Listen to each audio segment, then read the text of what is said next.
pledge allegiance to the flag of the United States of America and to the republic for which it stands, one nation, under God, indivisible, with liberty and justice for all.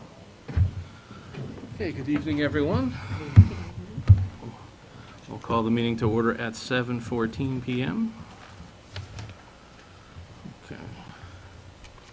We'll start off with item number 3, public comment. Is there any public comment? Okay, if you have public comment, kindly come forward, state your name and address for the record, and please speak directly into the microphone. We have 2 minutes.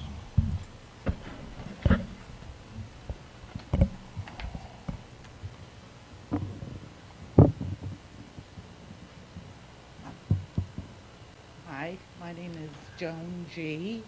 I live at 5 Bassett Road. My cell phone number is 203-305-8459. Just in case afterwards anybody wanted more information or So you don't have to give clarification. I didn't know the newspaper was here or whatever, so I just thought I'd give it. I'm here in response to the Voices newspaper that I get at home. But before I There's something up there. You go. go on, I just wanted you to know that I've been a taxpayer and property owner for 30 years, almost, a little short of 30 years, and I've volunteered thousands of hours to this town, thousands. For people that don't know me, I was on Arts and Culture years ago, built castles in the park, not alone, of course. Volunteered at the schools, most recently volunteered with Founders Day for the first few years, so I spent thousands of hours. There's a couple people here on that group, so they know of my work and the time that I've committed to this town. But most notably, I had volunteered when Paul Roy was the selectman, because I had a lot of experience in senior health care. So I went into his office, didn't know him, and said, I'm here to help. What do you think? Where can I volunteer? And we talked a couple different places, and I felt that I would be better served at the senior center. So that's where he put me as on the aging commission back a few years ago. I served on that commission for 2 years and was yelled at, screamed at, treated poorly in public, treated poorly here at many meetings, trying to get me to stop talking about the senior center and their lack of programming and the lack of membership and so many things that I tried to get brought out into the public so that the people that are in charge of this town could do something about it. Didn't work, but I tried. And at the end of my term, when I was not reappointed, I swore I'd never volunteer again, never give 5 minutes, not do it, until I read the paper. And then I thought, God, you're still at it again. It's like treating, and let me just make clear, I'm not related to anybody. I'm not friends with anybody here. I don't socialize with anybody here. I don't owe any favors to anybody. I'm not politically correct ever. Everybody that knows me knows that. But I was reading the paper, and then I thought, well, okay, don't read the paper, check the minutes so that I'm not speaking out of turn. So I go online, and the minutes don't reflect totally what happens, but then you also have to say, well, maybe Voices doesn't totally reflect what happened that last meeting. But I'm going to go with a little bit of both of the minutes, and I'm going to go with this. And none of this is clear. And I think I've never met the new person community service director. And none of this is clear in the paper or in the minutes, because you talk about programs, you talk about trips. They're not at the senior center. The trips are through the recreation department, not the senior center. I doubt any of the seniors are on Facebook or very, very few, have used the new online registration system, probably because of the summer parks program. So it's just very unclear.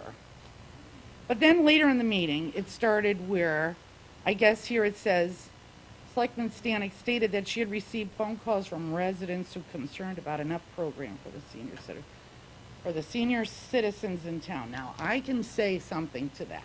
Years of me being on that commission, we came here, we analyzed the seniors in this town, we surveyed senior centers around. There wasn't, there never was, there still is tiny bits of them now. And it's only proved by the fact the last time I checked, Oxford Senior Center has over 1,000 members, of which more than half of them are Seymour residents. So when I was employed in senior health care and was there, many, many people, not just, I don't know how many people called Karen, but throughout the years, even up to as well as last month, people were still telling me that if I was in town. You should have stayed on that commission. You were the only one that was trying to get anything to get done, blah, blah, blah. I'm not volunteering again. So the fact that when she said that, I'm like, why is this still an issue? I'm sure your new hire, Miss McNillis, even though she's only been here 4 months, realized probably in the first week there's nobody at the senior center. Probably could count the cars they didn't increase at the senior center. People aren't still coming to the senior center. She's, I'm sure, very smart, and I'm sure she's got a lot to do. And then this is, I think, the part that got me pointed out that Miss McNillis had only been on the job for 3 months, that it had not been long enough for a full spread of programs to be implemented. And that's where I just cracked up laughing. You particularly have known for way more than back to 2009 when I first met you. Mm-hmm. Always have known this. Continually knew it. But you didn't support us to get any information from the current director, which was the numbers we needed for people that were coming, so that we could get programs in. We could never apply for grants because there was no membership, because there were no people coming there. Because you knew, and other people knew, that there's a small contingent group there that has been operating out of the senior center since 1985. And it wasn't until Paul became selectman that the town is actually now has to account for those monies. So the monies you see on your budget for programs and all this, it's really like smoke and mirrors, because all it is the Mohegan Sun trip once a month, that the money comes in, then the money goes back out. But yet we pay a senior center director to go on the trip, then the senior center is closed. Well, now it's open because there's people there, because we've then hired more layers of people to oversee, people in the senior center. You can't even get coffee in there. So maybe that's on a line item I missed or something. Then you went on to say that, Joan, you have 2 minutes, so start to wrap it up, please. absolutely, because you always put me, whenever I show up at a meeting, there's always a time limit. So then I'll stay to the end to finish what I have to say. You're more than welcome. I'll try to talk fast. You countered by saying a captive audience at the high school. That is like so typical of you. It's just like so rude. You know that at the Board of Ed, there's layers of things you have to do to get flyers sent home. You have to go to the board. You have to get it approved. You have to do this. But you do know that we have a newsletter at the senior center, right? Because you advertise in it. Your company advertises in it. Well aware of that. So the newsletter is, all it is calling the newsletter and saying lunch program. One thing. How long does it take? It takes 2 seconds. Paul's the one that got that newsletter. But it took you a year to get it mailed, because I think my term overlapped, he left, whatever. So that's what I had to say. And then, and you don't feel as though, I'm sorry, you don't feel doing things fast enough. And I'm like, fast enough, is that 10 years fast enough? It's appalling. All right, Jen, you got to wrap it up because there's other Yeah. people I'm sure that want to speak. Right, I'm sure. Let's see, return the next board meeting. And then I was gonna comment about Anne Marie, Let her go. but then I thought, I just can't, because she treated me so poorly all the times that I went here, and that was just plain out bullying. Because she, over the years, when I used to come to these meetings, she would constantly abstain and never have to say. And now I think I'll finish, but then I'm going to decide if I'm going to hang into the next meeting, because I wanted to talk about the police department and why there's no internal investigation of a policeman's badge that was on someone that was arrested in Waterbury in a criminal kidnapping thing, but it was a Seymour Police Department's badge that was found. Because while I was trying to prepare, 10 minutes, I started reading. I saw that in Waterbury Republican, then I read the Valley Independent, because I really, when you fired me, I never gave 5 minutes more to this town. And I didn't have a lot of time to prep, so there's something about that. And I'm like, can't you people look into why you're not having an internal investigation of why a Seymour Police Department detective or somebody's badge was found up in Waterbury on somebody that could, why is there no internal investigation? Thanks. Thank you, Joan. Is there any other public comment? Come on up, Mr. Flynn.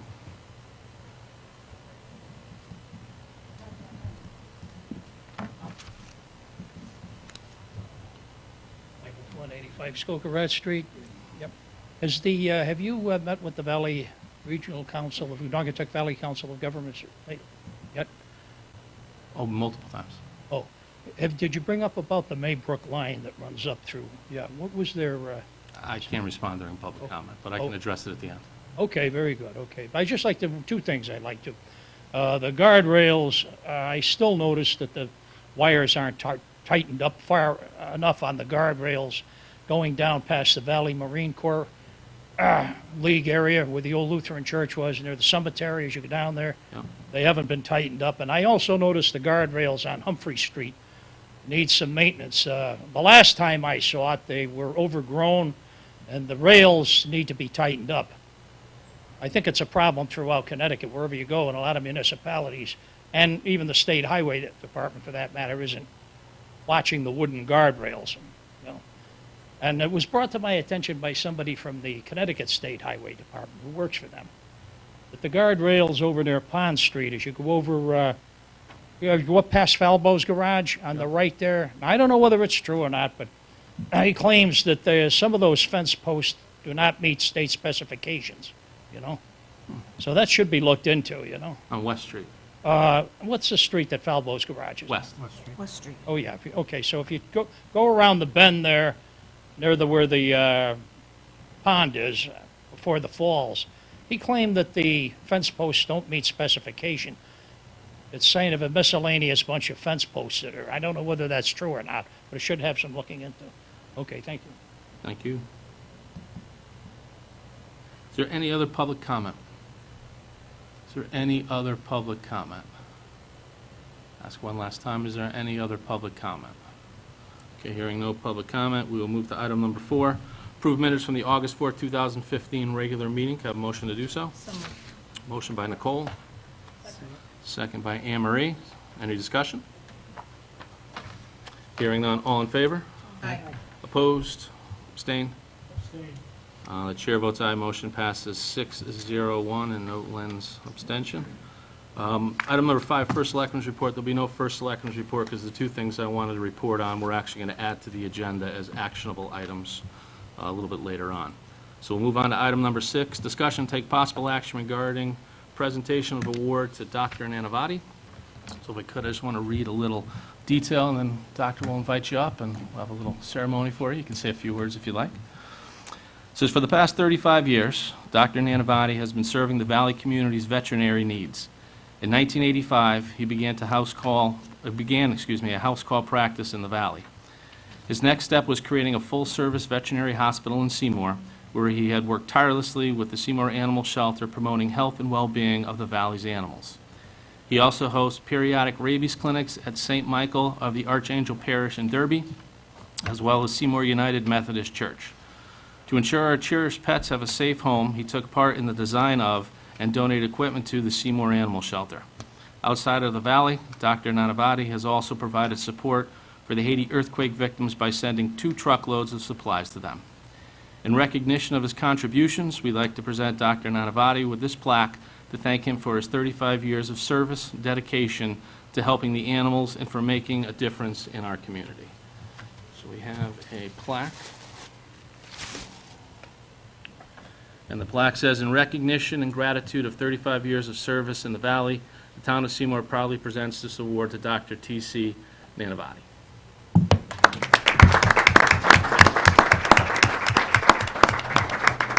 So, Doctor, if you want to come on up, we'll take a picture with all the selectmen. So if everybody wants to kind of gather around in front. We'll do it right in front, Doctor.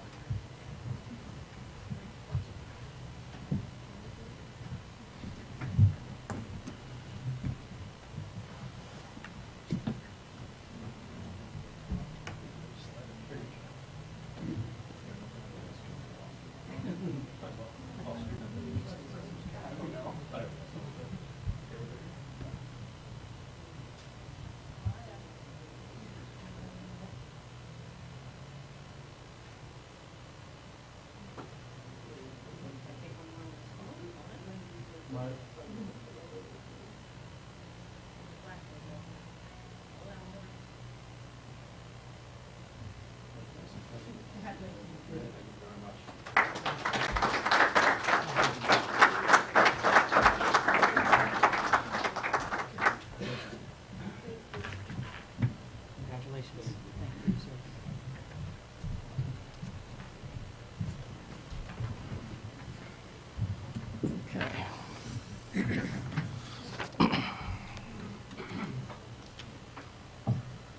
Okay, item number 7, discussion take possible action on Friday concert for a cause and Saturday smoke in the Valley project.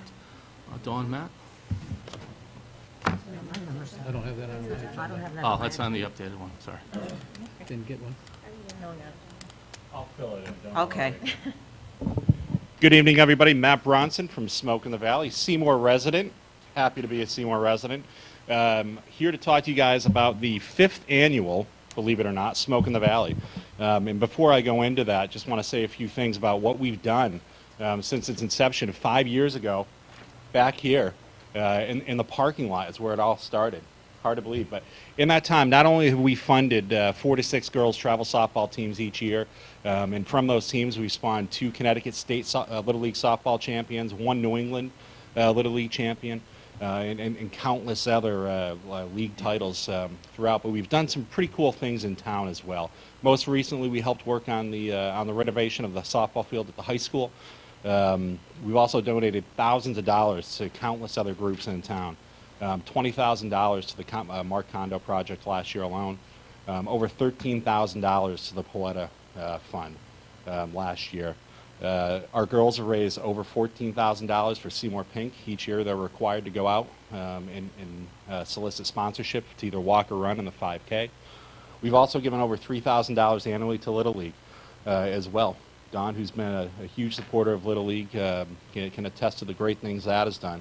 A few other things that people might not know that we do too, and you all know that we give to every youth group in town as well. But we've also done an annual coat drive as well for kids. We do a candy drive every year for troops as well. We do an annual food drive. We've raised over $4,000 for the local food bank as well. So we've done some pretty cool things. In addition, this is our 2nd year, I believe, that we've been giving away a scholarship to graduating a senior from Seymour High School, and we've given away over $1,000 in scholarship money every year. So from the little beginnings where we were pretty happy that hey, we have a pretty cool festival, to where it's come now, and the support of everyone in town has made that happen. It is an event for seniors too, by the way, so we do enjoy having them down there. So we're back here for 5th year to get our approval for that. Friday night this year, pretty cool cause. We're working with the Seymour Police Department to help them fund the purchase of 2 new canine units. So Friday nights, the money from Friday night, we're going to Seymour PD for the canine units. Saturday, of course, is a regular event. Starts off with the road race in the morning, and then, of course, we go on to the beer fest, and that money gets spread around all throughout town. So we're here to seek your support and approval, of course, pending all necessary sign-offs on the licensing. Questions, comments, concerns? Karen, we'll start on the end with you. Questions from Matt? No, I'd just like to support the application. Has anything changed from last year, or is it going to be the same format? Or something like Good question, thank you. It has changed a little bit. So we're expanding. We've gotten rid of chili. The chili people are out of their minds. Too hard to control, actually. But we've added all sorts of food trucks and some more vendors too. So it'll be a food truck competition this year. Got a great line of food trucks coming to town. We are looking to expand the hours on Friday night, only because of the music that we have coming in. Another thing people may not know is we get very little. We get a ton of support from the town, but we get very little sponsorship dollars that come in. Only about $7,000 annually. The event itself will cost close to $80,000 this year to put on. So it's a pretty big event. We have some unbelievable music coming in. And again, with what we're looking to do on Friday night, we are looking to expand the hours slightly on Friday till 11 p.m. Okay. Aside from that, no other big changes. So how would Friday work? So Friday, start off 4 o'clock as we did last year. The food truck competition will go. We'll have music that starts at 4 o'clock. Actually, it's being kicked off this year by the Seymour High School and Seymour Middle School Glee Clubs. And then we have 4 bands that will follow after that Okay. and finish up at 11. Any questions on Friday? Yeah. Correct me if I'm wrong, but I think the Boys and the Girls Club, they do Yep. the after-school specials. Yep. I know last year there was some kind of confusions with picking up the children, the parents not being able to go in or being one way. Just wanted to, Yeah, so how we address that, I know Jesse pretty well. Turns out we hang out at Gathering of the Vibes together, so we've talked about it down there. We'll utilize the back exit for the Boys Girls Club to empty out through, and we'll also use the church parking lot as well, which is what we ended up doing last year. So if they have to come in there, they have that whole area that's open for them to come into. How many food trucks do you have so far? Got about a dozen so far. Do you have a limit? And is it still, it'll just be in the community center parking lot? It is, yes, in the field, Right. correct. Oh, they're all going to be in the field? Because Between the two, so community center parking lot and the community center field. Do we have a limit? We're looking, no. We'll find a place to fit them if we can get them in there. Our goal is to have 15 to 20 trucks, so we're almost there. Right. And the stage itself will be set up what would have been in the old right field, Yes, facing correct. towards the third base line. That's correct, yes. Okay. Yep. Same exact setup. Okay. Are you able to reveal who your acts are? I can. I'm at liberty to do that. So on Friday night after the Glee Clubs perform, we have a local band. JBM will go on, followed by Shakedown, Max Creek, and Badfish. Saturday we have a crazy lineup actually. On our second stage, we have Appalachian Still, Legion of Jerry, Father Nelson and the Backsliders. Main stage, we have Hubinger Street. We have a band with a funny name called Pimps of Joytime. It's a 9-piece band out of Brooklyn who's really blown up in popularity. Yeah. And then to finish it off, we have John Brown's Body as our headliner on Saturday. If you look at John Brown's Body's website, he's going from Steamboat, Colorado, to Red Rocks Amphitheater to Seymour, Connecticut. So it's quite the range of The move. theaters. Kudos. So Yeah. it's a huge lineup, and it's a great thing for the valley and the community. Okay. just the neighbors, with the noise ordinance, and make sure. Remember, we had one meeting where we had somebody who was playing at Hot Tamales, and we had a couple of people come complain because of the noise level. Because of the time. Because of the time? It went too late, yeah. Need that protocol. We've actually, the only feedback we've gotten from the neighbors, believe it or not, was last year that they came over and said that they wish they knew that the event was happening. Yeah, which was Like, well, there's a lot of signs that it's going on. We try actually we've sent out flyers before to ask the neighbors to take advantage of the parking spaces they have and throw out a $5 or $10 sign and let them park in their driveways or parking lots over there. But we're certainly willing, particularly the neighbors on the backside, if they wanted free tickets or whatever, because they have been nothing short of gracious to what we've done over there. Happy to let them, come in as well. Richard, go ahead, Paul. Yeah, Matt, first of all, I want to thank you for all this hard work. And you've got a good group of people, obviously, that you're Excellent working group, with. yep. And again, I know we talked about you helping the Sports Hall of Fame Yes. Committee this year. And we will have some people there to help you. Excellent, because thank you. We do believe in what you're doing. Thank you. It's just a wonderful event for the whole community. So Thank you, Paul. I want to thank you for your hard work. Well, we thank you, and again, without the support of everybody in the town who's really gotten behind the whole event, it never would have happened. It's amazing what we've been able to get done in such a short time and the support that we got. Thank you. Just out of curiosity, how many people typically come? You may have said it earlier, but I missed it. But Usually 1,000 per every inch of rain. I was going to say, I know there was, last year was kind of an anomaly, but We had, so we started out, our first year we had just under 1,000 in the gate, but we gave away about 400 tickets. And now we sold just over 3,200 tickets last year. All in, if you include vendors, breweries and everything else, you're closer to 4,000 down there. The road race this year will be close to 3,000, so you're looking at roughly 8,000 to 10,000 people coming through the town. are you seeing growth every year? Obviously, last year being We are. outside. Yeah, no, we're seeing tremendous growth. We've become one of the bigger events in the state at this point. That's a hell of a Both lot from of fun. from a music standpoint, from a brewery standpoint, and the feedback that we get from the vendors, because we try to cater to them, because again, without them, none of this would go on. Has been tremendous. I really love the event and how it's organized. The footprint of the event is great. It does bring people into the town. We'd love to get more support from the merchants in downtown to keep some of the people here, because they're not all drunken rowdies. Certainly Don and I are, but the vast majority of the people are not.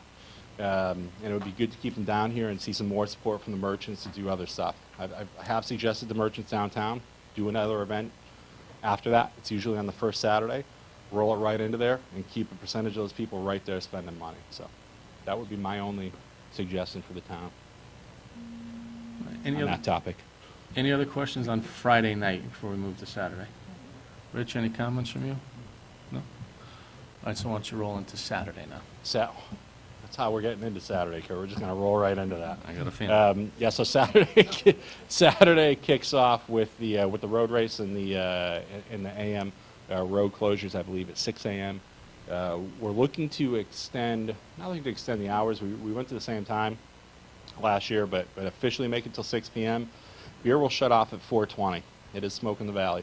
So we're shutting the beer off at 4:20. We'll allow food to continue to be served on the inside parking lot only. We'll get the bridge reopened, as we always do first, and then we'll kind of, rather than just shove everybody right out into the streets at once, let them be able to hang out for a little while, have some food in there, and kind of meander out of there.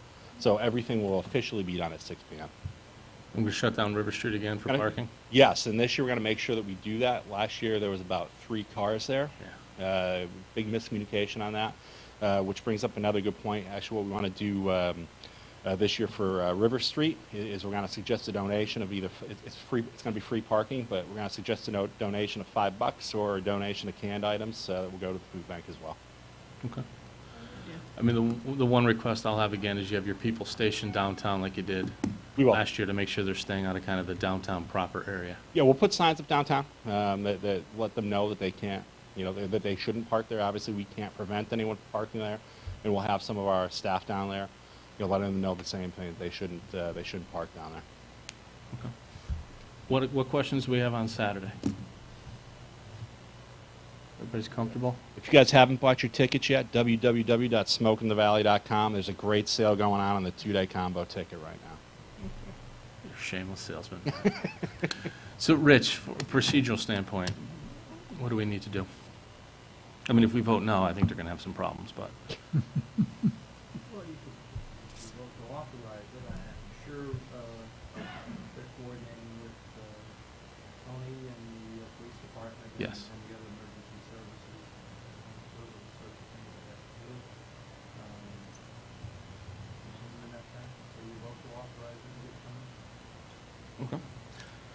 Any other last comments?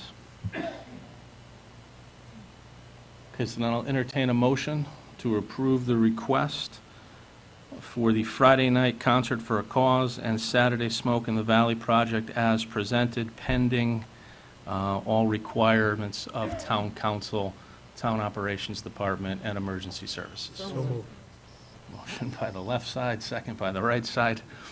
Any other Thank you comments? guys for your support. Thank you. All in favor? Aye. Opposed? Abstained? Chair votes aye, motion passes Thanks, Matt. 7-0. Thanks, Tom. guys. Thanks, Don. Thank you. I'd like to make a motion to add to the agenda discussion possible action regarding road reconstruction program. So moved. Motion by Len, second by Anne Marie. Is there any discussion? All in favor? Aye. Opposed? Abstained? Chair votes aye, motion passes 7-0. Next item on the agenda, discussion possible action regarding 2014 road reconstruction program. This is all a handout that you should have all gotten. Tonight, there's two things I'm going to go through. First, we'll go through the letter from Nafis and Young.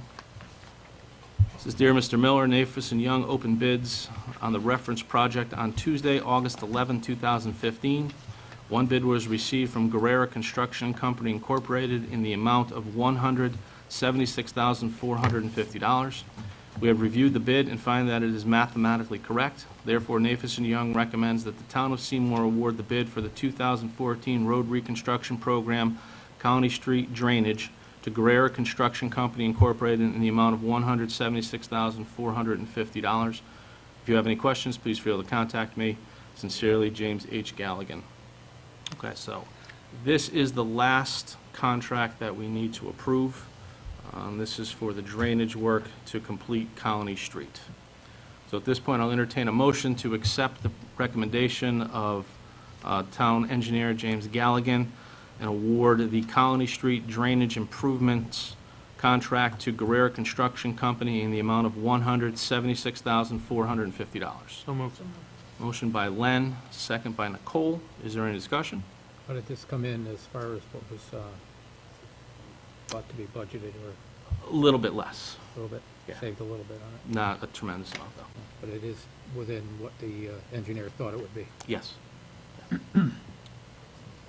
How are we with regard to the schedule? That'll be the next item that we'll talk about. Okay. Is there anything else on this bid? Okay, all in favor? Aye. Opposed? Abstained? Chair votes aye, motion passes 7-0. Next thing is you have the road reconstruction project progress report. Bless you. Thank you. Dated for today, which is August 18th. So you can see it's broken down into 6, so I'll read this into the record. Item number 1, Robin Road, Chickadee Lane area has been reclaimed and repaved. Topsoil and seed backing behind the new curb has been placed.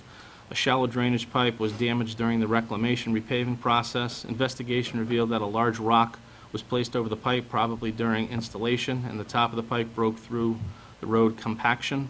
The pipe will be repaired with a standard pipe clamp, and the area will be repaved. Several roads around the Rimmon Street area have been reclaimed, graded, and drainage installed. Final grading and compaction will be completed by Thursday, August 20th, or Friday, August 21st. Paving these areas will start as soon as compaction is complete. Paving, curbing, aprons, and topsoil will approximately take 2 weeks, with the paving performed first. Grand Street and several roads in the Grand Street area have been reclaimed, graded, and had drainage installed. Final grading and compaction will be completed by Thursday, August 20th, or Friday, August 21st. Paving of these areas will start as soon as compaction is completed. Paving, curbing, aprons, and topsoil will take approximately 2 weeks, with paving performed first. Item number 4, Birchwood is scheduled for reclamation and regrading during the week of August 31st, 2015. Paving and curbing will follow once compaction is complete. Item number 5, and this is our biggest contract. The Hot in Place reclamation in Contract 1 areas will start within the next 2 weeks.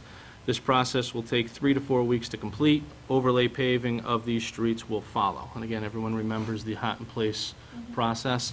That company is finishing up their work in Bridgeport. They were expected to be here Monday, so they are 1 week behind with the work in Bridgeport.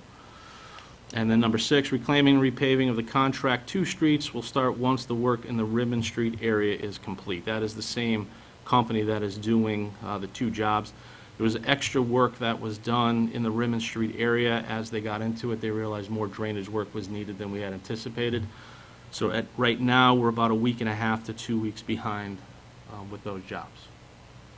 Okay, so that's the update that we received today from Town Engineer Jim Galligan. So with that, I'll open it up to questions. Are we still going to finish on time prior to the freeze? Yes. Yes. The expected completion date is the first week in October with all 43 roads. Who's doing these last two, 5 and 6? What company is that? The Heat and Place Company is doing it, followed up by O&G. And item number 6, part of it is being done by Cochiola and part of it is being done by A&J. On the Birchwood Lane one, there's still a huge hole in the middle of the road up there. I got a couple calls, and I was up there just today, and one of the neighbors says that they were told that it has to be, spoke is not the right word, they have to get a camera in there to see why there's a sinkhole, because Public Works said fill it, Mhm. and then it sank back down. So they have to see if there's a lateral crash. Mhm. Apparently, do you know if that's gonna be Public Works that's gonna be doing the camera, or is that gonna be the WPCA that's gonna be doing the camera? I would assume it's the WPCA that would do the And camera. is that gonna hold up the time that they're supposed to be getting theirs done? I don't expect it to.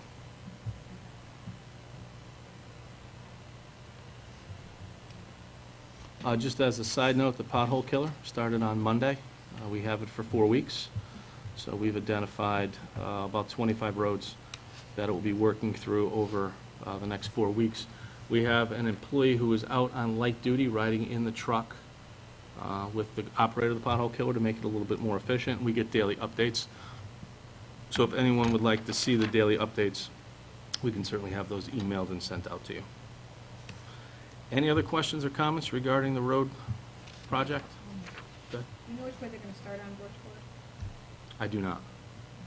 I do not. Those are the questions. I would assume they're going to start at the top, but that's a guess. I don't know. That's a guess. Everybody good? Okay. Okay, item number 8, discussion, take possible action regarding tax incentive application for 770B Derby Avenue. Fred Massaro, Economic Development Director, has been working with the owner of this property. The property has been completed. We're just waiting for a few last pieces of information, and I expect that this will be on our agenda for September 1st, so at this point I'm going to ask for a motion to table. Motion by Anne Marie, second by Al. Is there any discussion? All in favor? Aye. Opposed? Abstained? Chair votes aye. Motion passes 7-0. Next item on the agenda, item number 9, discussion, take possible action regarding EMS staffing proposal. We have Chief Andrews from Seymour Ambulance with us tonight. Chief?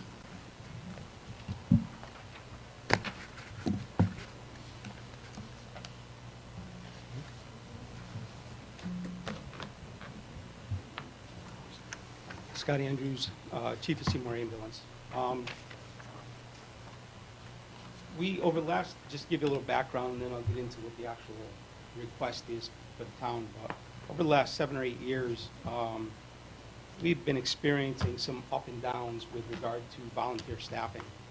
And we've in the past contracted with different vendors to help us in those times when we've seen shortfalls in our volunteers. And a lot of our people are college students, so during the college year, we tend to have these deficiencies. And we've always done pretty well with getting around them.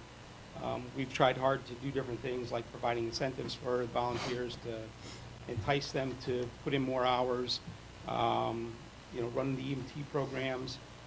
Typically, we see 2 to 3 EMTs come out of each of the programs who give us hours.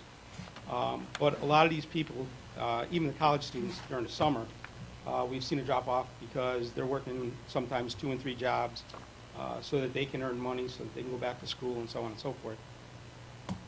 To make a long story short, we've got about 20 truly active volunteers on our rolls right now who are putting in a lot of hours and giving us a lot. We have gone through 3 staffing companies, the last of which, prior to the one that we're attempting to use right now, basically closed his doors and walked away at less than a moment's notice. He told us on a Wednesday, before we had a bunch of people going out of town, that he was shutting his doors and he wouldn't be able to provide us any service any longer. So it was a scramble to get our weekend covered that particular weekend. Currently, we're in an agreement with a staffing company that has been unable to serve our needs for the last two requests that we put into them. And we're having a lot of trouble doing that.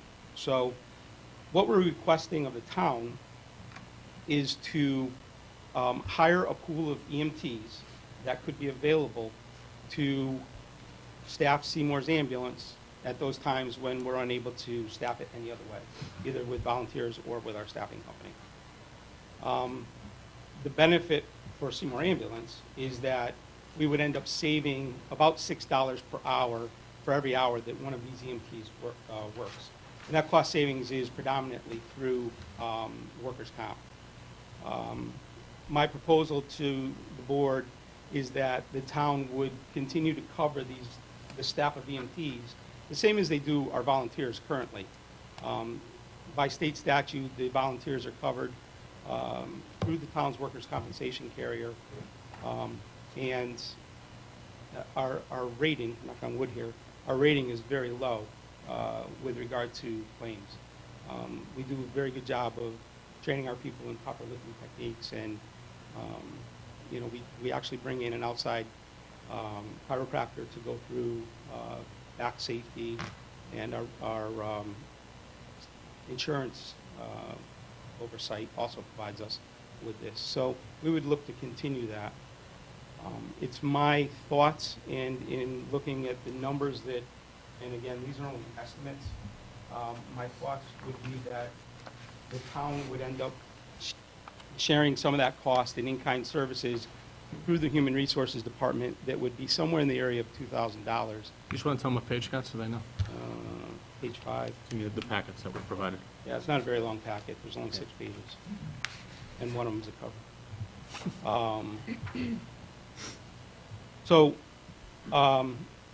And that number could actually be reduced if whatever the town requirements are for hiring new employees, which I'm not sure of at this point, but if the HR person trained a couple of our people to provide that training to new employees, then the HR person wouldn't need to be there. We would do it all in-house, and we would actually absorb the majority of that cost. We're not looking for a lot of hours every year, but we have this need, and in the proposal, we would reimburse the town for whatever the actual salary cost would be for the staffing of these people. We see it as a win for us and for the town in that the pool would be available at all times, whether it's mass events like the Smoke in the Valley, should it be needed, or Pumpkin Festival, or if we have, God forbid, a mass tragedy in town where we have large numbers of people, we would still maintain that pool. We anticipate that our volunteers would still cover the car most of the time, coming out for second, third calls if needed, and hopefully we'd be able to maintain our 24/7 coverage that we currently do. Okay. Questions? Glenn? Yeah, I have a few. Chief, thanks for presenting this. How often are the shifts left unfulfilled? The shifts are never left unfilled. I mean by Seymour Ambulance personnel or a temp service, whatever you want to call it. Basically, how often do we have to call up mutual aid to cover the ambulance? Does that ever happen? No. No? Well, not in recent memory. Mm-hmm. We may have relied several years ago on putting a mutual aid ambulance actually on duty for us during a period when we were unable to cover. We actually brought them in town, and they covered a period of time. But I believe that was for a Christmas party or something similar to that when we truly had nobody around. So we haven't had any instances in which there were no Seymour ambulance volunteers, staff that we've temporarily hired for that particular shift. There hasn't been a single instance in recent memory that we've had to worry about that? Correct. Okay. The town has never been left uncovered. Well, I get that. I wasn't trying to drive at that. What I was basically trying to say is, how often is this a problem, and is it becoming a worse problem as the years go on? It's been getting progressively worse because, like I said, most of our people are college students, and they like to work and they like to earn money. So we're seeing less volunteer hours, and they're going and earning a paycheck somewhere else. So this will ensure that the town actually has full coverage 24/7, no matter what, whether there's some kind of a big party, anything involved. This will help to ensure that we have the proper public safety in place to make sure that the residents are safe. This will increase our odds of that, yes. Okay. It's a good hedge.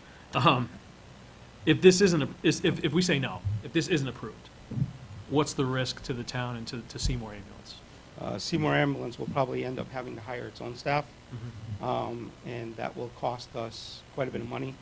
Our reimbursement rates have been steadily declining over the years. Just as an example, last fiscal year for us, we billed out somewhere in the area of $1.1 to $1.2 million in gross billings and collected between $500,000 and $600,000. I'm sorry, between $600,000 and $700,000. So we are not collecting either through write-offs, people not paying their bills, insurance companies telling us that they're only going to give us X amount of dollars, the state telling us that they're cutting Medicaid programs. We're only collecting somewhere in the area of 54 to 56 cents on every dollar. And I'm assuming that if the volunteer loss is kind of, or the lost hours is kind of trending downwards, I'm assuming you've seen this coming for a while. So this has kind of been in the works for some time. Well, there's been fluctuations. We've survived a lot of the fluctuations that we've seen. And like I said, we have a few people that have truly stepped up and put in, we look to get 48 hours per quarter from each member.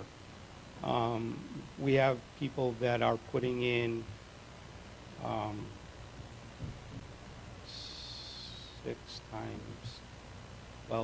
72 hours a week, volunteering 72 hours a week. Not a lot, but the one person that is ended up, now he has a full-time job, so we're going to be losing him. So we're going to be, back behind the eight ball. And last question, I was going through the packet and I was taking a look at it, and there is a line, and I think you mentioned it as well, that these would actually be employees of the town. Would these employees be potentially union employees, or is that something that would be a concern down the road? It's not a concern of mine, but I don't know. I don't have the answer to that question. I don't think the town has an EMT union yet. They try to unionize college athletes, so you never Right. know. Right. Well, they were turned down We too. do not have a bargaining unit, but we have seen in other municipalities where they have the right to form an affiliation bargain, and that could happen, and I can tell you that won't happen. In some towns, for example, we have seen where they've gone from all volunteer services to part volunteer services, hired paramedics. Those paramedics, rather than going around, they were affiliated, if you will, with the town hall employees. In preparation tonight, I looked at it through the description of the town hall employee, and part of the probably isn't hard enough to take EMTs into account. But it is something that Is or is not? it Is. that it could Is broad enough. Then as And ORB is very pro-employee right, and the state too, right. as a follow-up to that, I guess I lied, that wasn't my last question, but based on that information, essentially, I guess what my concern would be to make sure that the number of employees used for this manner, you try to keep it as low as possible, as opposed to, you know, obviously the trend, the volunteer hours that are contributed have been trending downwards. Hopefully, we can try to stem that as much as possible, and then make sure that we staff as much of Seymour Ambulance as possible with volunteers continuously moving forward to kind of keep that cost issue at bay. You know, obviously from what I can see and from reading your presentation and knowing, anecdotally of course, but knowing what's going on in town, that we may have some potential issues down the road with regard to public safety. There could be some gaps. I'd rather rely on in-house personnel rather than calling up Woodbridge or Arms or something like that. So I think this is a smart play, but that is something that I would hope that you'd continue to try to push the volunteer hours as much as possible. Well, and from our perspective, it's not just a cost issue. It also becomes a morale issue for our people. Sure. Because, you know, the volunteers don't want to work with paid staff. They don't want us bringing in outside staff to staff the ambulances. So, you know, it becomes a catch-22 at a point as well. And, you know, we've seen the way that surrounding towns around us have gone. We are one of the very few that still continually staffs with volunteers the majority of the time. You know, even, for instance, Beacon Falls has paid staff on during the day. Bethany has a paid staff person on during the day. So, you know, and we've seen how it's trended with bringing in paid staff during those times when they've been needed, and then the volunteers, you know, the morale drops. The organization may not stay up with the volunteers and encourage the volunteers to participate, and their morale drops off. Well, so does the level of staffing by the volunteers. And our goal is to blend it, hopefully appropriately, so that we can maintain the volunteers. You know, it's a great learning tool to bring volunteers in so that if they want to move on to other careers, such as nursing or physician's assistant or what have you, they can come here, get their volunteer time that they need to get into the colleges. And we've actually seen a lot of our people leave to go on to PA school and nursing school. But you know, it still provides them opportunities, and we want to continue to offer those opportunities. This is more of a stopgap measure that we need to cover those times when, you know, we're very short. You know, these guys take a bus trip to the casino and it takes 40 members with them. You know, we have nobody left. So it makes those times difficult where we would be able to hopefully draw from this pool and get these people in place. I'm good. What other questions or comments? Scott, it's just as you had mentioned, I know this is happening in other departments as well. It's not just Seymour. And many of them are going to a part-time paid staff. And I think that is going to be the way of all these ambulance corps from, you know, my discussions as well with some of these folks that I've come in contact with. So, I mean, it's kind of like you really need to do this, or you're going to lose everybody. These people are going to go to the paid positions elsewhere or whatever. But you do need to have a good blend, and you have to pay some people, and some people volunteer. But like you said, once they get all those hours in, and I've seen the kids come through our store all the time that are volunteering, and like I said, many of them are college students and working their way toward a degree in, you know, some kind of medical background. So I think what you're doing is a wonderful thing is for training these kids. So I hope you can keep it up with the volunteers. I hope so, too. Not going to be easy. I just wanted to say, I don't think this is an issue of money. There was a time in my life when my dad needed an ambulance in the middle of the night, and they were there in up on Grand Street, 5 or 6 minutes, and they got him to the hospital, and he lived another 18 months. So I don't think this is an issue of money. I really don't.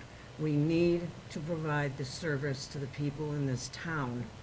Whether or not they can afford it, I'm not even going to go there, but I don't think that it should be our concern how much this is going to cost. Well, it's not going to cost us anything No, outside of the like, ancillary benefits and well, things he's- that could come in. If someone if someone has to get laid off or something like that, we're going to be on the hook for unemployment insurance, things like that. I mean, workers' comp, we already pay that anyway. Well, that's, yeah. So, but there's no cost to the actual hourly rate, because that's going to be reimbursed to us by Seymour Ambulance. We're just providing, if we move forward with this, we're allowing Seymour Ambulance to do that at a more cost-effective rate. Which is my point. Right. Right. You know, the people in this town deserve that service. They really do, and even though I've only ever used it once, it was a miracle when they showed up. It was a miracle. You know, I just had one question. I'm still unclear as to why the town of Seymour would need to hire the personnel. Can you elaborate for me? Opposed to- It goes to helping Seymour Ambulance maintain some fiscal responsibility within our own organization and save us $6 per hour, basically, in the cost, instead of going to an outside contracting service where it can cost us $23 to $24 an hour. If they're the townspeople, it's only going to cost Seymour Ambulance 18, well, my projection's 18 and change an hour. So it'll save us approximately $6 an hour for each hour that's worked. And what, how many hours do you approximate again? Well, I based my projections off of 32.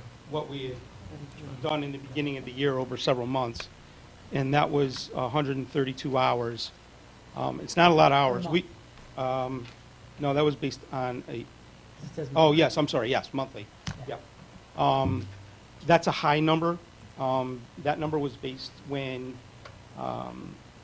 we were probably at our worst, going back to January, February, March, when our college students were still in school, and, you know, there was, all of our EMTs that we had were still in class. Okay. So that was an atypical time period, if you will, from what we are now, but I wanted to project it at the higher numbers just in case, Just you to be know? safe. Yeah. Yeah. Understood. So, so again, yeah, we're not talking about a lot of numbers. We're not even talking about the equivalent of a full-time employee throughout the course of the year. So, And It's corre- an option for savings, Mhm. essentially. is what yes, they're- that's what it is. and correct me if I'm wrong, you also mentioned that the services that do provide these employees have not been historically very, what's the word I'm looking for? Reliable? Reliable? Reliable. Yeah, that's a good word right now. I actually put in a phone call to the service that we're currently using today to try and set up a meeting. Because like I said, the last two times we've tried to use them, they haven't been reliable. So hopefully he'll get back to me tomorrow, and, you know, we'll be able to get some things in place. But I don't have a lot of confidence at this point. Mhm. We've been burned quite a few times. Okay, any other board questions for Chief Andrews? Rich, any comments from yours or Warren's perspective? No, and we look at the labor issue for anticipating that. The echo call, we've seen this in other communities, that it is very difficult maintaining all volunteer service in this day, for whatever reason. It seems all of they have problems coming. I think this is a creative approach, something we can look at. Thinking about one other thing, but I'm not prepared to, I want to talk to the chief about it. But this seems to make some sense. I think the reason, as opposed to you're hiring directly to provide you a reimbursement, so you don't have to have the pool of working capital from the basic. No, basically, but it's also a direct cost savings in workers' comp. Yeah. Chief, what is your time frame with regard to this? Tomorrow? If we didn't Um, take action today, what would be the Well, first I can tell you that college is, you know, 2 weeks away. Sure. And, you know, unfortunately, I was going to try and present this in July so we could take action in August. Mhm. And just for a variety of reasons, I wasn't able to get everything together, but as soon as possible. Mhm. So, Chief, if I may, if you were to hire directly, what would the cost of the overtime be on your side? It's $19.65 per hundred on salary.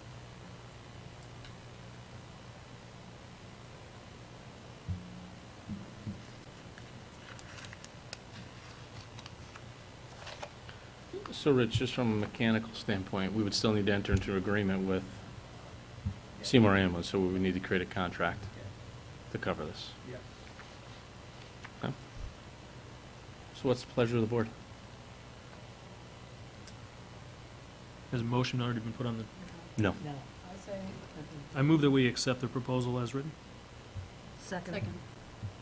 Okay, so we have a motion made and seconded.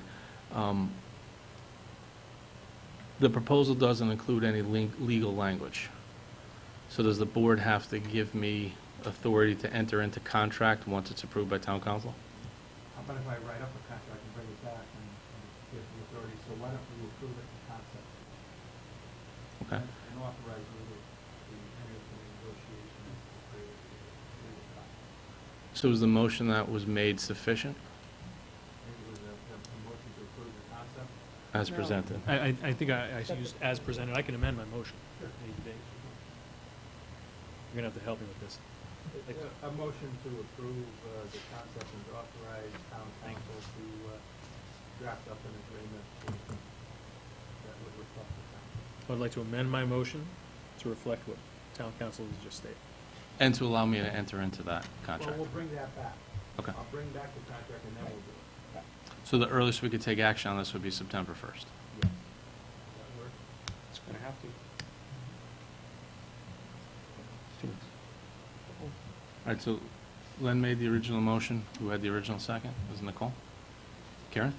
Second. Second? Okay, so motion by Len, second by Karen. Is there any further discussion? All in favor? Aye. Aye. Opposed? Abstained? Chair votes aye, motion passes 7-0. Thank you very much, Chief.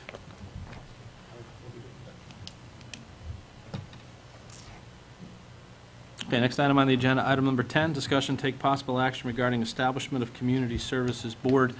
As we had discussed over the last couple meetings, we asked Rich to take a look into us having the ability to create a new board to provide oversight and guidance to the new Community Services Department. So Rich, why don't you kind of tell us what you've uncovered and... Well, probably is no surprise to most of you. Section 1012 of the charter provides for the creation of a recreation commission of 7 members. It is, gives it certain responsibility.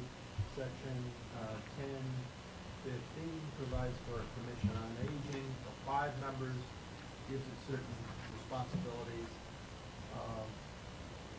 Short of a charter revision, you can't eliminate those 2 boards. I know there was some talk, I think, at one of the meetings, the last meeting I missed, I was on vacation. I think the meeting before that, there was some talk about possibly doing a charter revision. That's how you'd have to deal with it if you're gonna create 1 board in a permanent way. Now, I do have a pragmatic solution on a short-term basis if you should wish to do it, and that would be, something I've seen at least one other occasion, and that is you basically have, an interlocking membership. And by what I mean is, you could appoint 5 of the same people to both boards. And they could have, believe it or not, just like we had a meeting with the Board of Ed, they could notice both meetings to occur simultaneously. That's permissible under the FOI rules. So on a short hop basis, if the different members of the existing, I mean, you probably have different appointees right now. So I'll just say, if they were all amenable to stepping aside, thereby giving you back the appointments, you could appoint 5 of the same people to serve in both boards, and they can run their meetings the same night, either coterminous or consecutive, however they want to do it. And then, in effect, you have the same people dealing with both sides of the house before you have a charter revision process. That's just a thought. Got to be a little pragmatic and creative, and that and that's up to you folks. So, embrace that now or set it aside for the charter revision. But you can't eliminate, you can't merge, you can't, if they were created by ordinance, we could do an ordinance and supersede it and do it over. But otherwise, there's nothing else we can do. Okay. So is everyone comfortable with town council's comments, at least what he said?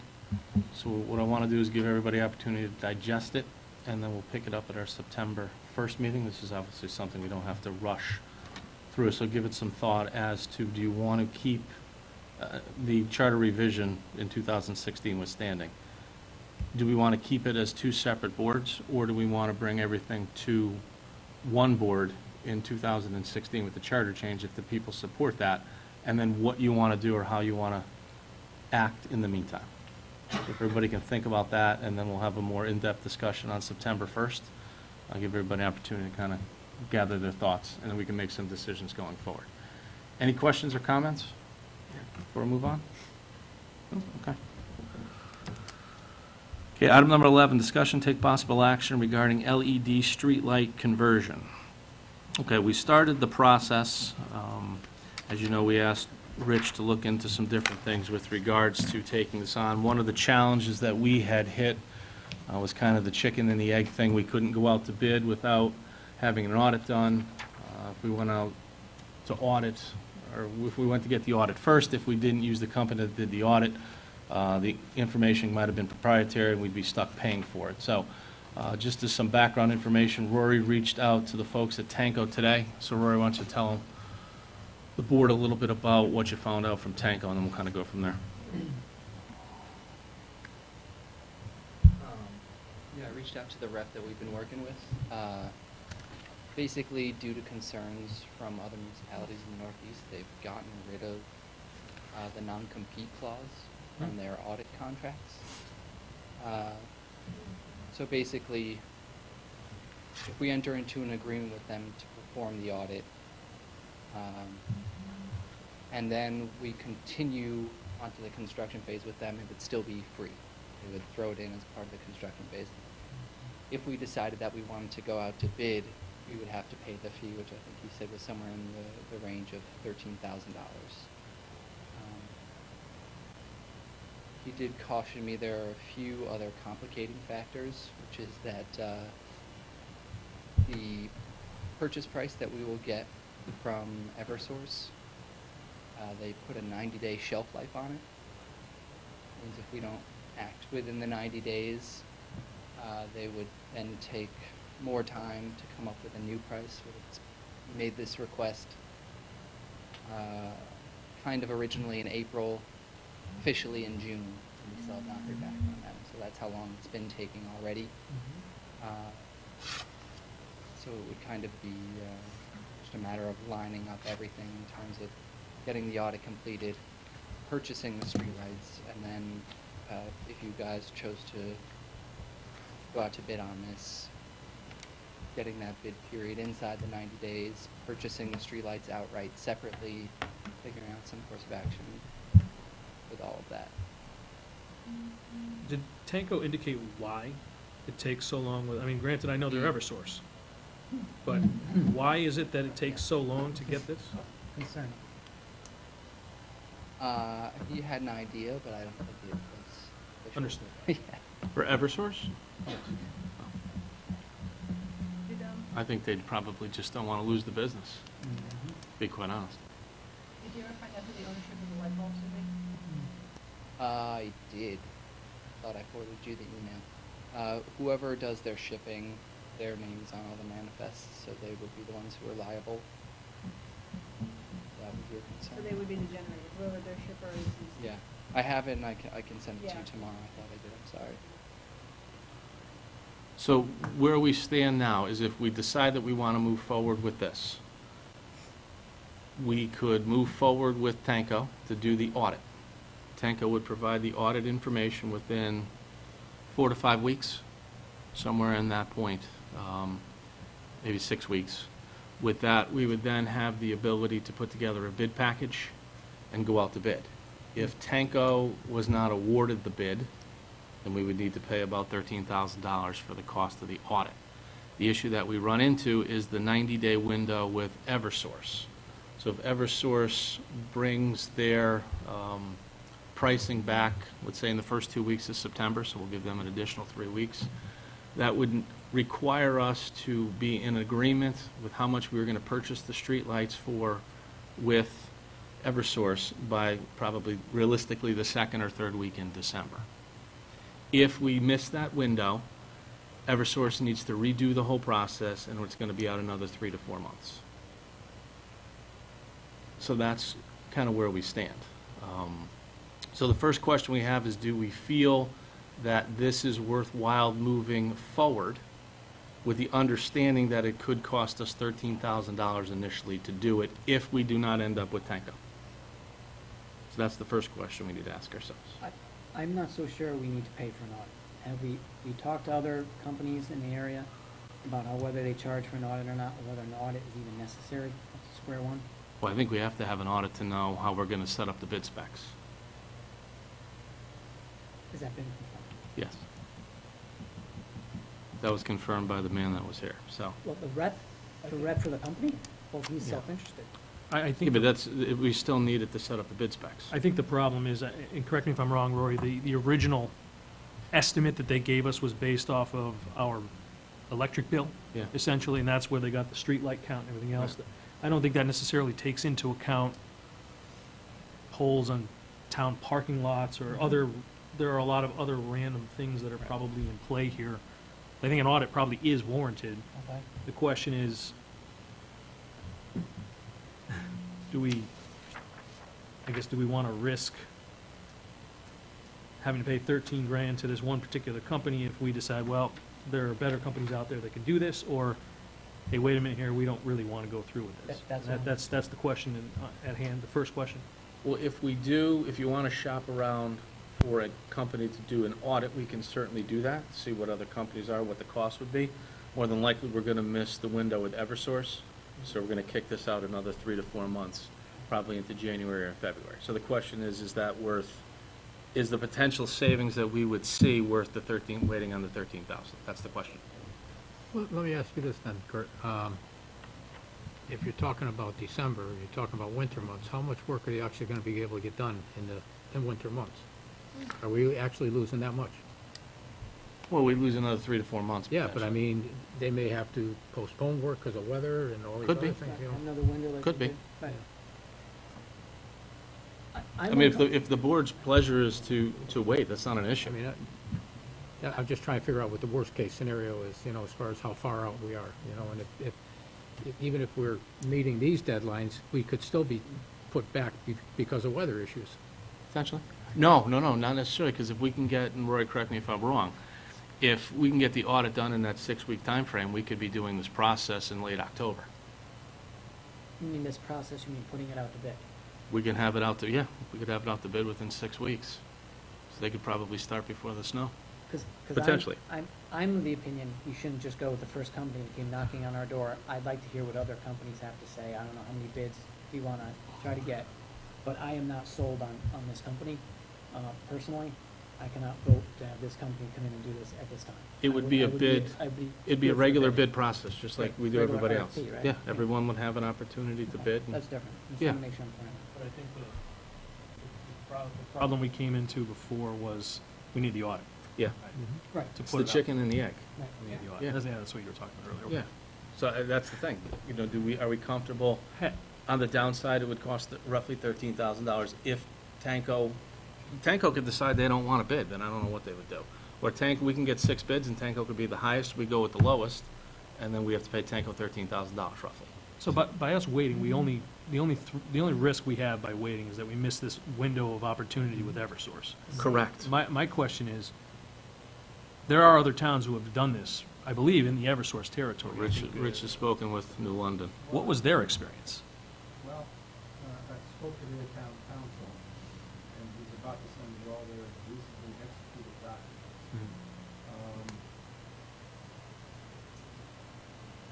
I don't know the answer to the question you're posing. I was thinking more in the lines of, how did they deal with competitive bidders? Did they, in effect, sole source it in a variety of things? Town council, were they able to legal opinion, house legal department members, or And the town council, when I spoke to, he only saw the finished document, went through it, he's gathering up everything. Which city was this? New London. Do we want to try and see if we can get this audit done? Get a couple different prices on the audit? Well, I'm sure we can call around, if we're not concerned about the time, and missing the window is not an issue for anybody, then we can call around to some of the other companies and see what the potential cost of audit could be if we didn't go with that company. But with the understanding that we're probably pushing this out to spring. So if everybody's okay with that, then we could I'm certainly personally take those okay with steps. that. My vote is I'm okay with that. I don't want to rush it. They use tank. Is there some kind of a lever with Eversource with regard to these types of transactions? I mean, I understand that they have some kind of a self-interest to maintain their business, but isn't there some kind of a lever with Pura or something else that we can use to kind of push it? Maybe other towns have dealt with this before, maybe they just sucked it up and Well, put up with it. to Eversource's defense, Mark Massaro did say that it would be a few months. I mean, he was very honest and upfront with that. So, we officially asked in early June. So, we're coming up on 3 months. I guess that's a few. Maybe that's a couple. I don't know. No, a couple's 2, right? A few would be 3. No, To Al's point, I mean, I think I would feel more comfortable a little more time to actually go and take a look at what else is available. So with CCM identifying 3 companies to do that, would everybody be comfortable reaching out to the 3 companies and getting information on their audit process? Sure, I think we should gather as much data as we can. And if anybody knows anybody else, by all means, and why not? Why, Well, it's not a problem. I just want to make sure everybody's aware of the timeframes, with the understanding now that this will get pushed out into, potentially into the spring. But to Paul's point, even if we got things done in December and we get a ton of snow, maybe they couldn't do work in Yeah, I mean, December and January that's a anyway. fair point too, but also slowing it down and making sure we do what's best for the town. That's Right. my, yep, that's my comment. So Rich, anything else you want to add? No, I'm just gonna keep gathering information. I should have the technical documents from the London. Talk to the town council. He's gonna follow up with the individual in the office who actually put in negotiations. I can know some of this. My suspicion is the technical for the audit. Because I was trying to get the agreements that we have, and they gave us, I went through those particular documents and looked at. I mean, they're decent documents, they do need a fair amount of work, they appear to be documents used both in Massachusetts and Connecticut, there are different provisions in the same document referring to Connecticut and others to Massachusetts. And there are a variety of substantive lengths in it, if you will, so it's pretty hard to see exactly what a final document would look like between seeing on the Tanko right now. We are gonna have a final document between Tanko and the ones. And 2, based on our charter provisions, because of the amount, we'd have to get at least 3 quotes anyway. Well, your. Unless we waived it. Your competitive bid ordinance requires this to go out to bid. So.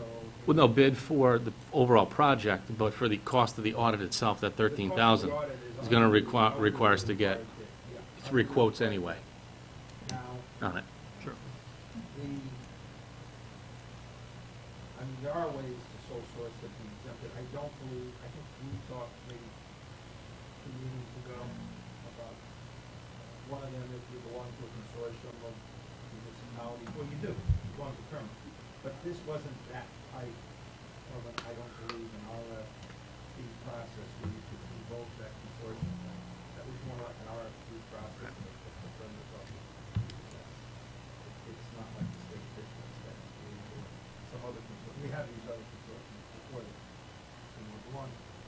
So I don't think that would be the exception to the bid ordinance. Your only path, if you would, if you wanted to sole source it, would be to take it to the town meeting and have the town meeting authorize it. There is that exception in the bid ordinance. And if the town meeting doesn't have a quorum, which frequently happens, it then falls back on this board, and then this board can have a decision. That's your path if you want to exempt it and essentially sole source it for tank. right, so what's the minimum number of, I guess, quotes, for lack of a better term, you want to see with regards to the potential cost of an audit? I mean, if we start with at least the 3 companies that CCM has identified, is everybody comfortable with that? And then we'll just kind of take it from there and see what's 3 or 4. Well, of the 3, we know one already, correct. so we're only gonna get 2 more. 2 more. That's what I'm saying. Is everyone comfortable with that number of 3? All right, so Roy will start making those calls tomorrow, and then we'll have something for September 1st to continue discussing, and that'll give Rich also another 2 weeks to keep working with New London and see what we can come up with. Okay, perfect. Okay, item number 12, discussion take possible action regarding manufacturer's exemption ordinance. You have an ordinance or a draft ordinance in front of you. This was written by our town assessor, Joe Kuziak. It was proofed by Rich just to make sure. We had a situation, and I'm not going to give names with regards to the company that was involved, but through the state, the manufacturer's exemption allows manufacturing companies to exempt a substantial amount of their personal property, I guess, for lack of a better term. In the old days, the state used to reimburse us for that, but as with many things with the state, we no longer receive much of that money, if any at all at this point. And this company missed their filing by 3 weeks. Their tax bill went from $2,500 to $168,000. So as you can imagine, that raised a few flags with the owner. Owner, readily admitted that it was their error, that it was their mistake. They were looking for some assistance from the town. As you know, by state statute, I'm not allowed just to arbitrarily waive taxes and things like that. So I sat down with the assessor, with Rich, and there is a new statute that's on the books, and you can see that, 128176. I guess that essentially what it does is it gives the Board of Selectmen, with regards to the manufacturer's exemption, the ability to correct errors like that within some set parameters. So I asked Assessor Kuziak to put this information together. Just a couple things. If we looked at item number 2, and what ultimately I'm going to ask is that we kick this to the ordinance committee for next week, but in number 2, in the end of that second line, to meet with the Board of Selectmen for such year shall be prior to, it says April 1st. I'd like to change that to May 1st, just for everyone's information. Reason being is the assessor has to sign, it signs the grand list on January 31st of each year. It's required to have that information out within 10 days after signing, so that's the middle of February. I want to give some of these companies at least 5 or 6 weeks an opportunity to react with that. And then also, in item number 3, the middle of the second line, selectmen shall be prior to, it says October 1st, 2015. I'd like to change that to December 1st of 2015. With our ordinance process, we will not have this ordinance ready by October 1st, which in turn would eliminate that company from consideration. So I want to make sure that they are at least able to apply to this board with that. The ordinance committee, Nicole, myself, and Karen, Roy will set up a time for us to meet next week. We'll have Mr. Kuziak come and join us so he can explain this in a little bit more in depth, and then we'll come back hopefully for our September 1st meeting with a little bit more discussion and information. So with that, I will entertain a motion to forward to the ordinance committee the potential manufacturer's exemption ordinance as presented by the assessor. Motion by Al, second by Nicole. Is there any discussion? Hearing none, all in favor? Aye. Opposed? Abstained? The chair votes aye. Motion passes 7-0. So Nicole and Karen, Rory will reach out to you guys to get some dates for early next week in the morning. And we'll get that up and going. Okay, at this point, I'd like to add to the agenda discussion possible action regarding the Strand parking lots. So moved. Second. Motion by Len, second by Nicole. Is there any discussion? All in favor? Aye. Opposed? Abstained? The chair votes aye. Motion passes 7-0. Next item on the agenda, discussion of possible action regarding the Strand parking lot. As you know, about probably 5 months ago, This board met and had multiple discussions with Mike Horrible, with Rich, with Jim Galligan, with regards to what we can do to improve the parking situation downtown. One of the things that we identified is making changes to the Strand parking lot. And as you all remember, and we all looked at this earlier, we had come up with a design that would have picked us up 15 additional parking spaces. The vast majority of that work, 95% of that work, was to be done by Public Works, so it would have been limited cost to the town itself. We worked everything out with Eversource to have telephone poles moved, had everything ready to go for 2 Mondays ago. And on Friday, the business manager for the building for the Knights of Columbus addressed or came up to the folks that work at Eversource and informed them that the Knights of Columbus were not going to allow a telephone pole to be placed on their property, nor were they going to allow 10 feet of driveway, the moving of the driveway 10 feet into their property. That, at that point, put a stop to the entire process. We reached out to the Knights business manager, and he said he's not doing anything without a contract in place, which he was very aware of this project, exactly what was going to happen multiple months ago. He voiced several concerns as to why they didn't want to move forward, the biggest one being the telephone pole, which is kind of ironic because the telephone pole is needed to service their building. So, long story short, we've met over the last week. We talked with Rich, with Jim Galligan, with Mike Horrible, and we came up with a new design.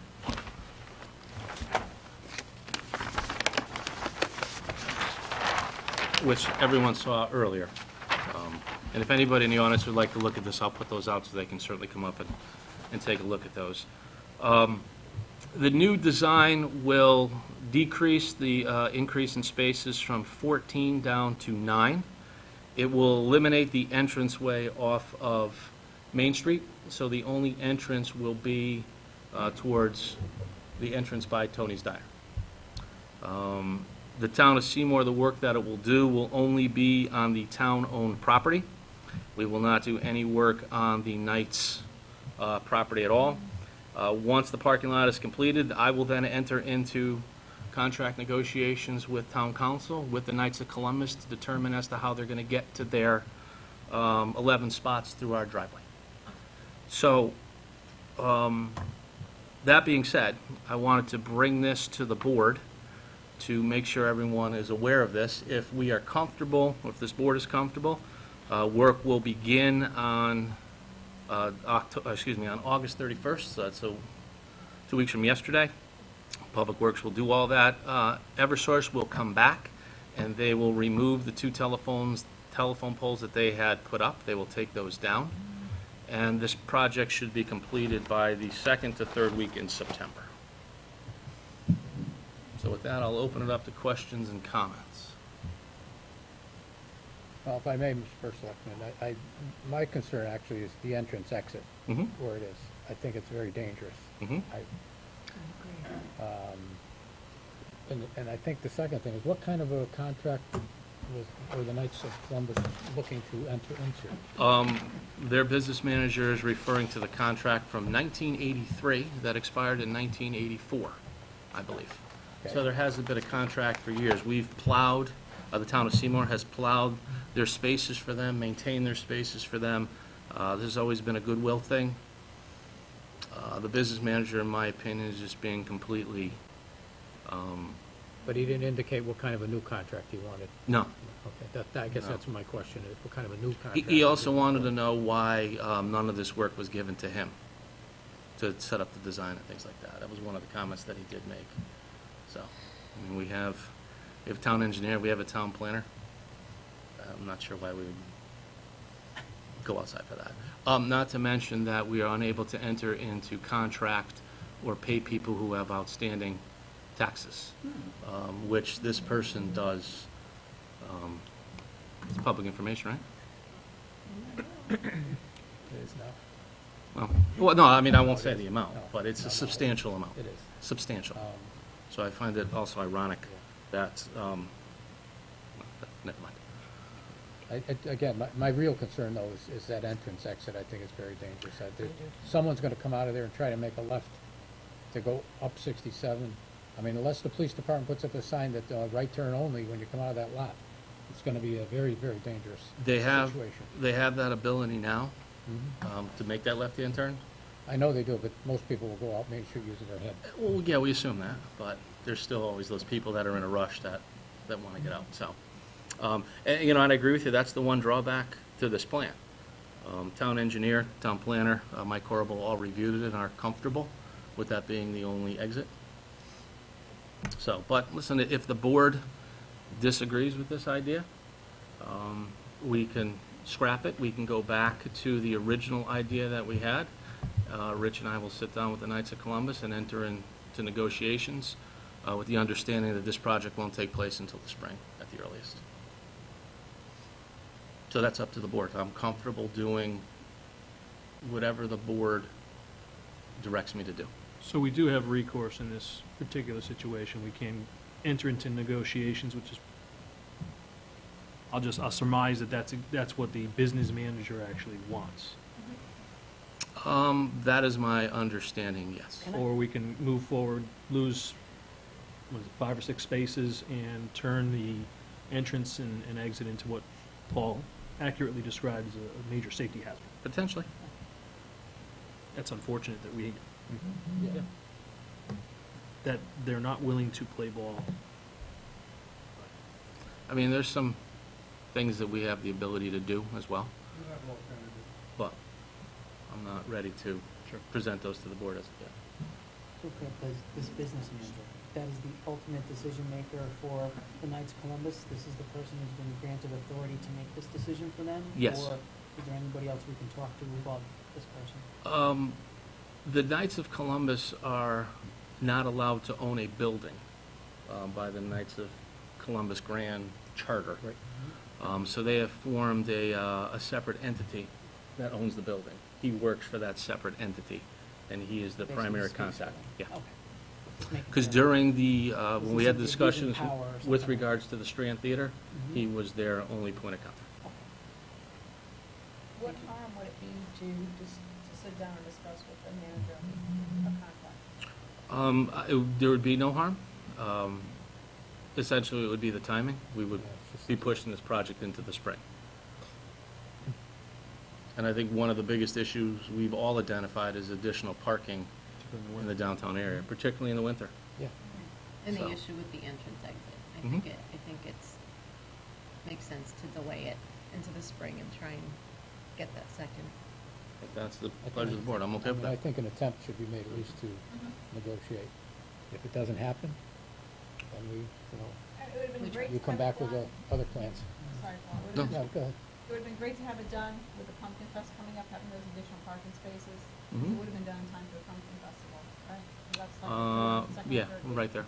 So it would have been great to have that done by then. But I think we really should sit down with them and at least have a discussion. Not a problem, Rich, and I would very much enjoy that. If we spend 2 weeks, is there a possibility we could still get it done before we went? If you guys spend 2 weeks and We could report that. Yeah, we could try. I might be able to have a short conversation. it's worth the effort. Maybe touch We could try. I just want, as long as the board understands, because I know this was a pressing thing for us. One of the holdups, again, was Eversource. It took them about, was it 7 weeks to process the order to move the telephone pole.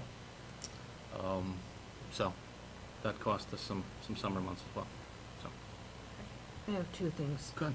I totally agree with Paul. I think that having only one entrance and egress, I think that's a really bad idea Mhm. in that location. Because the amount of traffic on 67, especially if you're on 67 on a Friday afternoon, there's no way, there's no possible way you can make a left. If we made it right turn only out of that parking lot, would that change anyone's opinion? I think that would be a last resort if we can't Yeah, last negotiate resort. I and agree. everything like But that. at what point does that become the Well, last when you resort? can't negotiate anymore. Negotiations don't work. Okay, Right. okay. And the other thing is, my understanding, and I might be wrong, is that that parking lot is owned not only by the Knights of Columbus, but by the state of Connecticut?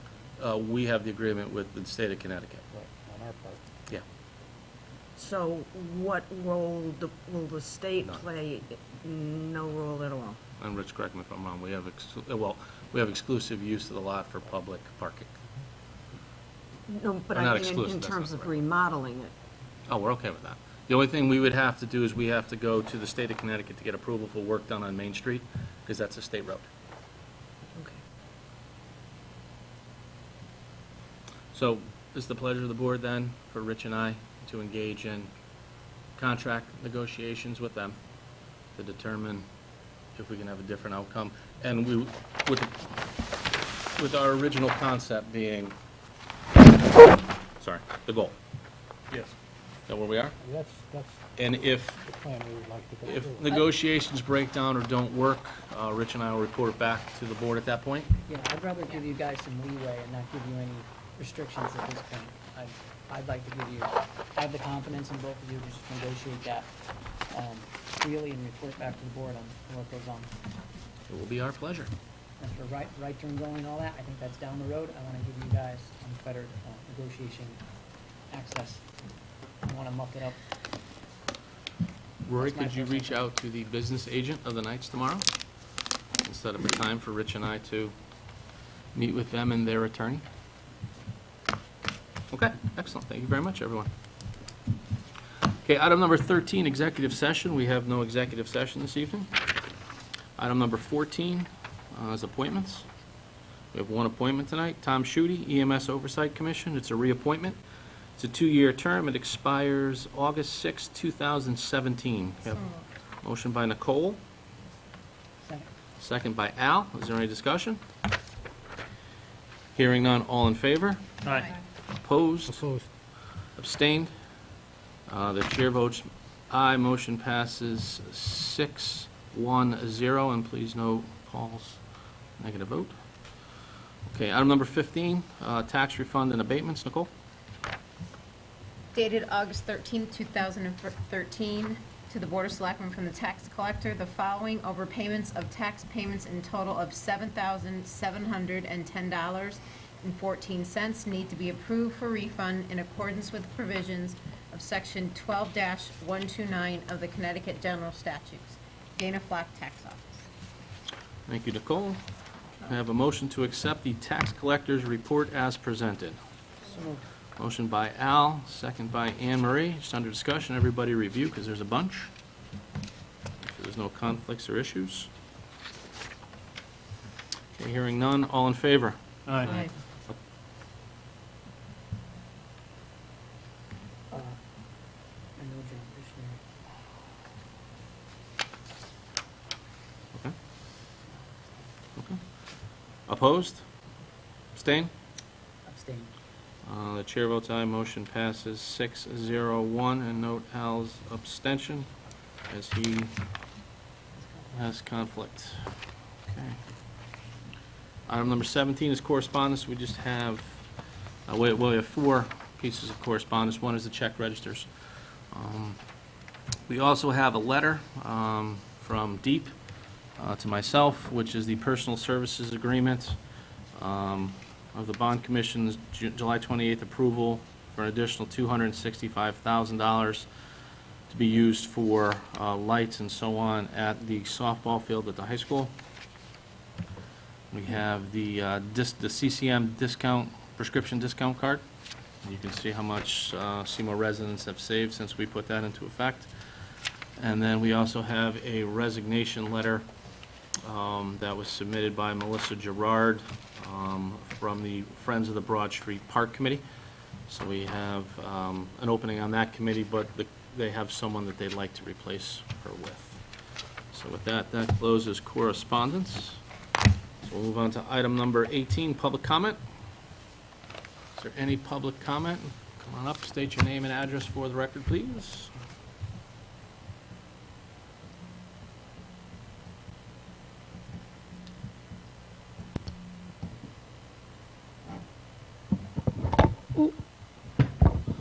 Break it. Rosalie Averill, 38 North Benham Road, Seymour. I was sitting back there listening to Scott talk about the EMS and the proposal, and I'm not against it. I think it's a great idea, but let me just give you some background history. I was originally on the cleanup committee when we had the mess over at Seymour Ambulance. I think Bob Koskowski was first selectman and George Temple was town attorney. Then I was on the next committee to finish cleaning it up, do the interviewing, interview the other towns and the way their ambulance organizations ran, which we did. I believe John Conway chaired both of those committees.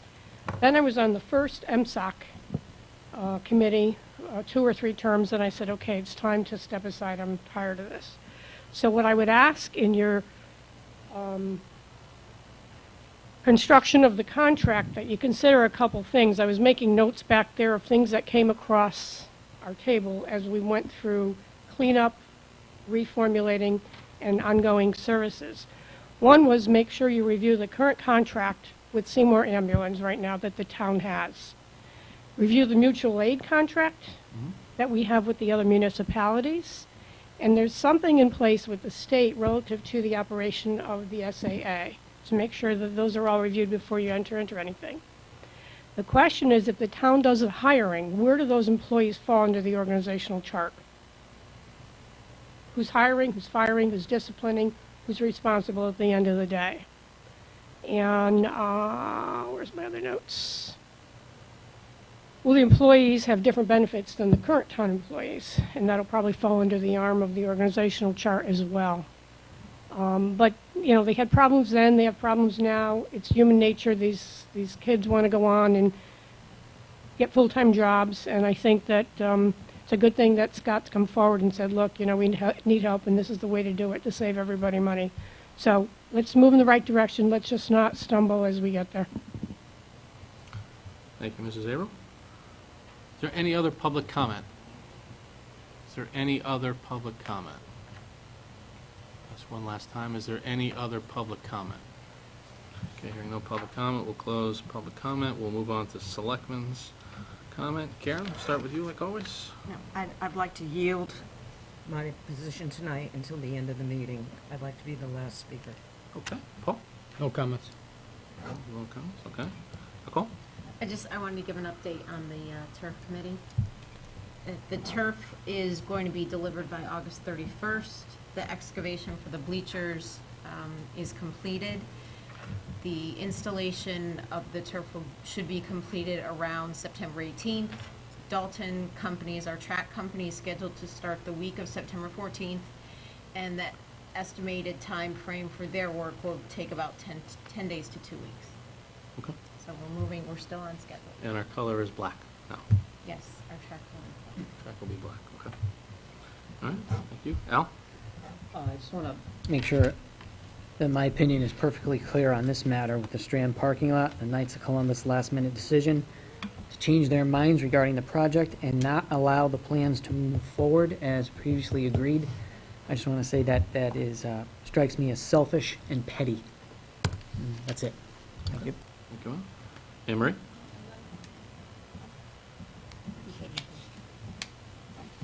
Sorry, you guys are going too fast. I can't.